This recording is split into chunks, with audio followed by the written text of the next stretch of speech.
मोर सकाळर खाଇବା पखाଳ ଖାଇବାରୁ ହିଁ ଷ୍ଟାର୍ଟ ହେଇଥାଏ। ତ ଆଜି ମୁଁ କାଙ୍କଡ଼ର ଗୋଟେ ରେସିପି ଟିକେ ବନେଇବି ଯୋଉଟାକି ପଖାଳ ସହିତ ବହୁତ ବଢ଼ିଆ ଲାଗିବ। ପ୍ରଥମେ କାଙ୍କଡ଼କୁ ମୁଁ ଗୋଲ ଗୋଲ କରି କାଟି ନେଲି, ସେଥିରେ ଲୁଣ ପକେଇକି ଟିକେ ସିଝେଇ ନେଲି, ଟିକେ ସିଝି ସାରିଲା ପରେ ତାକୁ ବାହାର କରିନେଲି।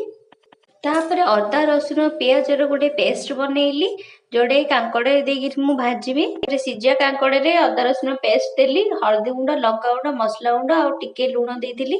ଲୁଣ ଦେଇ ଭଲ ଭାବରେ ଗୋଳା ଗୋଳି କରିଦେଲି। ତାପରେ ତାୱା ବସେଇଲି, ତାପରେ ତେଲ ଗରମ ହେଲା ପରେ ତାପରେ ଗୋଟେ ଗୋଟେ କରି ସଜେଇକିରି ପକେଇଦେଲି। ତାପରେ ଦେଖନ୍ତୁ ଆମର ଗୋଟେ ସାଇଡ୍ ପୁରା ସିଝି ଗଲାଣି, ଓଲଟେଇ ନେଲି। ତାପରେ ଭଲ ଭାବରେ ବି ଭଜା ହେଇଗଲାଣି। ତାପରେ ପଖାଳ କଂସା ସହିତ କାଙ୍କଡ଼ ଭଜାର ଆଜି ଜମିଯିବ ଖାଇବା।